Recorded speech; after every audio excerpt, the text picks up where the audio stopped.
જિગ્નેશભાઈ મેવાણીના અધ્યક્ષસ્થાને કોંગ્રેસ પાર્ટીના લોકસભાના ઉમેદવારને સમર્થન આપવા માટે જાહેર સભાનું આયોજન કર્યું છે। આજે તમે એમ જુઓ કે જિગ્નેશભાઈ અને કોંગ્રેસ અને અમારા સૌના સમાચારને અનુસંધાને જ્યારે આટલા લોકો સ્વખર્ચે આવતા હોય ત્યારે એક આ તંદુરસ્ત લોકશાહીની નિશાની છે અને લોકોને એસસી હોય, એસટી હોય, ઓબીસી હોય, આ તમામ સમાજોને કોંગ્રેસની સરકારની કેટલી જરૂર છે એ આપણે સૌની નજરની સામે દેખાય છે।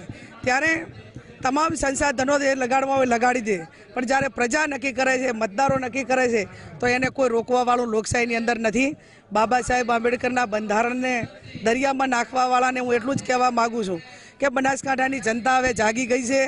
પહેલાં 1948માં આ દેશમાંથી અંગ્રેજોને કાઢવા માટેની એક લડાઈ હતી અને આ 2024ની ચૂંટણી એ દેશની લોકશાહી અને જે ચોરો છે, ચોરો તમામ